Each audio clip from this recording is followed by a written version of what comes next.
Utsman, dari Sayyidina Utsman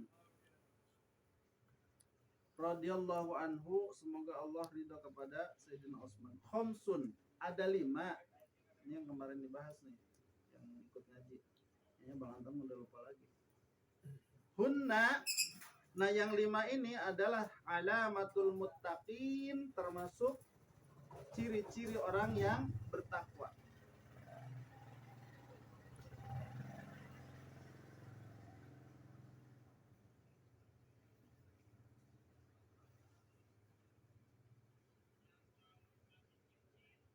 Awaluha, yang pertama, la yujalisa illa mayyasluhuddin. Jadi ciri-ciri orang yang bertakwa itu yang pertama adalah dia tidak pernah duduk, tidak pernah nongkrong, tidak pernah kumpul kecuali dengan orang-orang yang benar dalam agamanya. Artinya sama orang-orang yang soleh dalam urusan agama. Jadi kalau ngomong orang takwa, orang taat, ya orang muttaqin, kumpulnya sama jablay, maka dipertanyakan. Gitu. Ya mungkin bagi orang-orang yang memang diberikan kemampuan oleh Allah untuk hal itu, ya luar biasa. Ya bisa dakwah di diskotik itu, ya terlihat luar biasa. Tapi ya dakwah mah harus kepada, kalau kita dakwah kepada orang yang benar mah ngapain katanya? Dakwah yang sudah sholat ngapain? Dakwah itu kepada yang belum sholat, iya. Tapi ya Allah alam hukum ke arah situnya, karena ini nanti jadi perdebatan, jadi perbedaan, ya. Karena mereka pun punya hujah, punya alasan, punya alasan yang kuat secara syar'i. Karena seperti itu. Jadi ciri yang pertama adalah dia tidak pernah duduk, tidak pernah nongkrong, kecuali dengan orang-orang yang soleh, ma'ahu wa yaglibul farja wal lisan, yang mampu menjaga al farja, kemaluan, wal lisan, dan juga lisannya.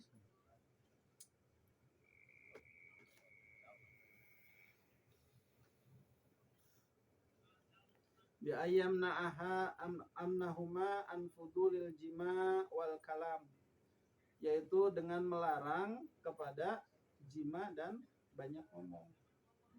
Jadi yang pertama adalah dia tidak pernah nongkrong, tidak pernah duduk, kecuali orang-orang yang memang fasih dalam agama, orang-orang yang soleh, orang-orang yang mengajak kepada kebaikan, kemudian juga mampu menjaga kepada lisannya dan farjinya, kemaluannya. Wasaniyah, dan yang kedua, idza asabahu syai'un azim minad dunya yarahu wibala. Dan yang kedua, ciri orang yang bertakwa itu apa? Apabila terjadi musibah yang sangat besar minad dunya, dari urusan dunia, maka yarahu wibala, dia lebih ke arah melihat penyebabnya. Aduh, saya di PHK. Oh, luar biasa ini, nanti gimana keluarga saya? Dia tidak melihat di PHK-nya, tapi tafakur, apa sih yang menyebabkan saya di PHK? Tafakurnya bukan tafakur nyalahin, oh gara-gara ini nih atasan saya nggak suka, bukan.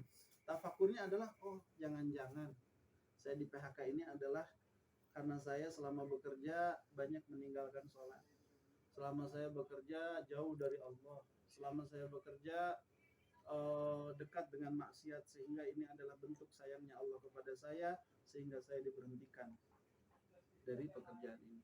Begitu yang terjadi pengalaman saya.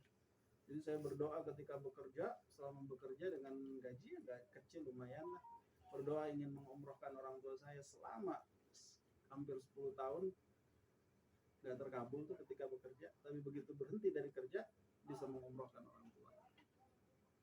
Dan ketika selama bekerja, namanya bekerja di perusahaan asing, meetingnya mepet-mepet terus, ya, meeting jam 4, setengah 6, jam 6, asarnya Masya Allah mau sholat asar, bentar dulu Pak, sebentar lagi. Akhirnya sholat asar jam setengah 6. Bahkan kebanyakan dari mereka tinggalin sholat bukan hanya sholat fardu biasa, tapi sholat Jumat pun tinggalin, Masya Allah. Maka berdoa di situ, Allah tetapkanlah. Begitu di PHK,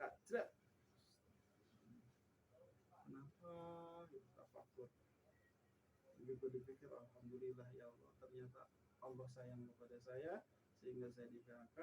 Dan setelah di PHK apa yang terjadi? Pakai sarung 3 tahun, ya 2 tahun 3 tahun sarung aja, udah sholat semua, dekat dengan Allah, berusaha mendekat dengan kepada Allah Subhanahu wa taala. Jadi itu ciri orang yang bertakwa itu seperti itu, bukan di PHK nyalahin siapa nih. Oh gara-gara si ini nih kurang ajar nih, laporin saya gini. Oh gara-gara si ini nih nggak suka sama saya sehingga saya dilaporin. Terus blame. Jadi denial, pokoknya nyalahin lah, nyalahin. Oh gara-gara ini akhirnya datang gua ini, tolong santet ini, luar biasa. Jadi bukan ke arah situ. Kalau orang yang bertakwa terjadi sesuatu kaitannya urusan dunia, misalkan istrinya, rumah tangganya berantakan, bukan dipikirkan wah pihak ketiga, wah orang ketiga, bukan. Apa hikmahnya? Kenapa Allah cemburu? Karena apa? Karena saya begitu sayang kepada istri saya, tapi saya lupa kepada Allah. Saya tidak sayang kepada Allah. Saya terlalu cinta kepada istri saya sehingga saya bekerja luar biasa untuk memenuhi kebutuhan istri saya, tapi saya melupakan Allah. Astagfirullahaladzim. Akhirnya apa yang terjadi? Mulai di situ digerakkan oleh Allah untuk beribadah. Maka cirinya, kalau misalkan urusan dunia, maka dia melihat wibala. Penyebabnya apa sih? Tafakkur. Aisyiddati lisu'il akibah. Jadi melihat akibat yang luar biasa. Oh, jangan-jangan kalau saya masih bekerja di perusahaan ini, saya akan semakin jauh dari Allah sehingga Allah sayang kepada saya sehingga saya di-PHK. Oh, kalau saya masih sama istri yang ini, membuat saya jauh dari Allah, membuat saya makin tersesat sehingga Allah memutuskan. Oh, kalau saya masih jadi melihatnya ke arah situ, ke arah nanti bakal dapat sesuatu yang akibat yang jelek yang luar biasa. Wasalisuha, dan yang ketiganya, idza asabahu syai'un qalilun minad din igtanim dzalika, ai i'tiqad anna dzalika ribhun 'adzim. Jadi kalau terjadi sesuatu yang dengan urusan akhirat, walaupun sedikit, igtanim dzalika, begitu apa istilahnya mah, sakit gitu. Ai i'tiqadi anna dzalika ribhun 'adzim, mengitikadkan dalam hatinya bahwa hal tersebut adalah sesuatu yang sangat luar biasa. Jadi kecelakaan ya masalah agama, hati kita, kalau misalkan agama kita diledek terus hati kita nggak ngerasa sakit, hati-hati. Tapi orang yang bertakwa cirinya adalah ketika sesuatu itu terjadi, walaupun kecil kelihatannya, ya, oh ini mah pelecehan, oh enggak, ini kan Ahok kan, tapi dia hatinya sakit, menyatakan bahwa itu adalah sesuatu yang luar biasa, maka itu adalah termasuk orang yang bertakwa. Warabi'ah, dan yang keempat, la yamla'u batnuhu minal halal khaufan min ayyu khalituhu haramun, kama fil hadis al-mutaqaddim, kecuali seperti hadis yang pertama. La yamla'u batnahu, tidak memenuhi perutnya, minal halal, dari yang halal. Ini gimana? Tidak memenuhi perutnya itu dengan sesuatu yang halal. Khaufan, karena khawatir, min ayu khalitahu haramun, karena khawatir ada campuran-campuran yang haram. Jadi orang-orang yang zuhud, itu ada tingkatannya, ya, ada yang meninggalkan yang makruh, ada yang meninggalkan yang syubhat. Kalau udah tingkatannya tinggi, meninggalkan yang halal. Nah, para wali Allah itu meninggalkan yang halal, makanya banyaknya puasa. Jadi kalau terlalu penuh nih perut kita ini, khawatir ada kecampuran sesuatu yang haram. Misalkan karena terlalu penuh buka puasanya, akhirnya jadi haram, ya, terlalu penuh, ninggalin sholat dan lain sebagainya. Atau misalkan pokoknya segala gabres, maka itu khawatir. Ciri orang yang mutakin itu tidak memenuhi perutnya dengan sesuatu yang halal. Jadi malam ini tidak ada makan.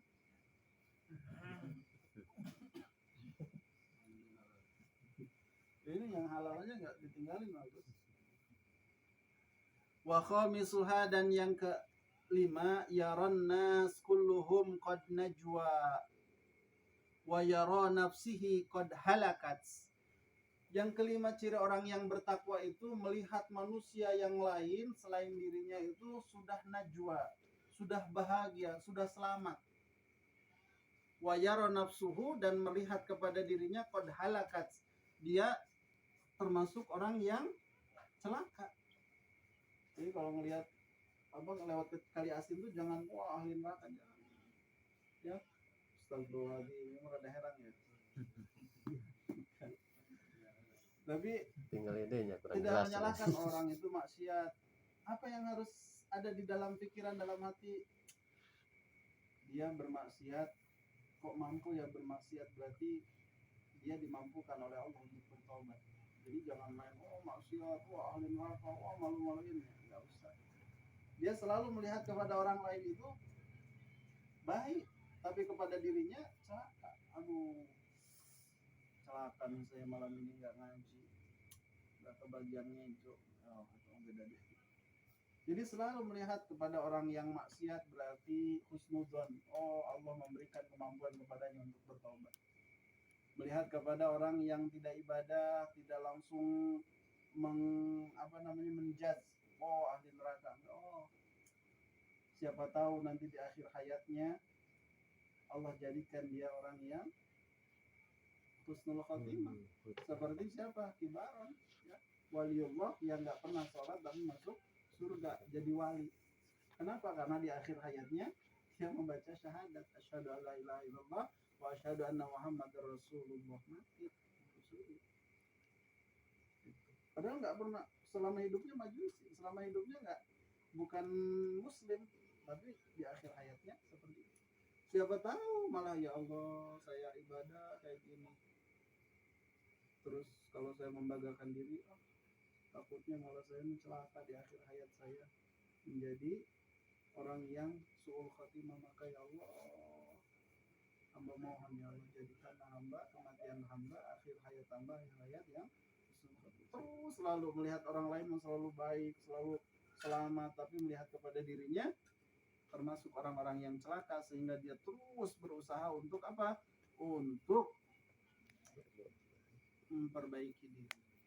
Itu ya, jadi mudah-mudahan kita semua termasuk golongan orang-orang yang bertakwa kepada Allah Subhanahu wa taala dan dijauhkan dari 5 perkara yang tadi: cinta kepada dunia, cinta kepada harta, cinta kepada bangunan, cinta kepada keluarga, cinta kepada apa tadi satu lagi,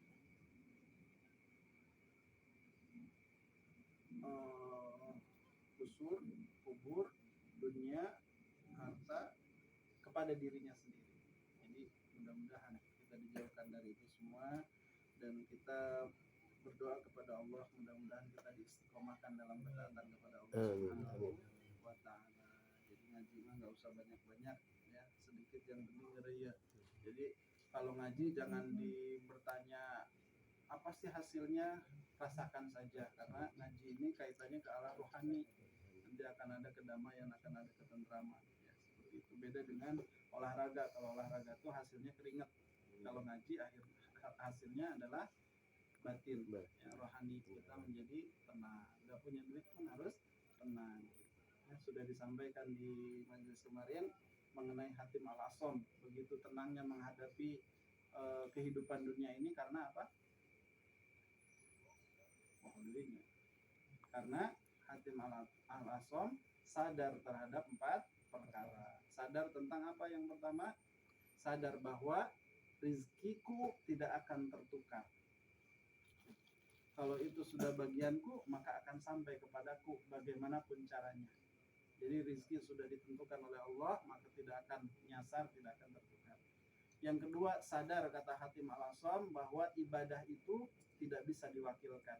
Ngaji malam hari ini, maaf Pak Ragil, misalkan malam hari ini nggak ikut ngaji, wakilkan oleh Kak Agus, nggak bisa, harus hadir. Maka karena aku sadar ibadah tidak bisa diwakilkan, maka aku terus beribadah. Yang ketiga, aku sadar bahwa mati itu tanpa ada informasi. Ya, niatnya seseorang itu berangkat kerja, siapa tahu di jalan kelindas tronton. Niatnya dia mau kerja dengan selamat, dengan safety-nya, motor cek semuanya, diservis, aman semuanya secara logika. Kemudian sudah pakai helm, yang mana apabila jatuh kejedut aman kepalanya, ternyata ban tronton itu lebih berat daripada kekuatan helm. Maka karena tidak ada informasi, harus bersiap untuk menghadapi kematian. Dengan cara apa? Ya dengan cara terus berada di tempat-tempat yang baik, tempat-tempat yang diridhoi oleh Allah, sehingga kita mati dalam keadaan husnul. Yang keempat, aku sadar bahwa setiap waktu, setiap detik, setiap jam, setiap halaan nafas, Allah selalu memperhatikanku. Allah lebih dekat kepadaku min hablil warid, daripada urat nadi, min nafsik, dari dirimu. Karena kata Allah, laisa baini wa bainika bayyinun, tidak ada batas antara aku denganmu, kata Allah. Aku ini lebih dekat kepadamu. Maka pada saat kita merasa Allah lebih dekat dengan kita, Allah selalu memperhatikan kita, maka kita berusaha untuk selalu berbuat baik, selalu berakhlak dengan baik, selalu melakukan satu ketaatan kepada Allah, selalu menjauhi kemaksiatan dan larangan Allah Subhanahu wa taala. Dan pada akhirnya semua itu adalah atas kehendak Allah, maka kita memohon kepada Allah Subhanahu wa taala untuk melembutkan hati kita selembut-lembutnya, menjauhkan dari segala penyakit hati yang dapat merusak amal ibadah kita, dan kita memohon kekuatan kepada Allah untuk selalu beribadah kepadanya, untuk selalu istiqomah kepada Allah Subhanahu wa taala. Wallahu a'lam bishawab. Bismillahirrahmanirrahim.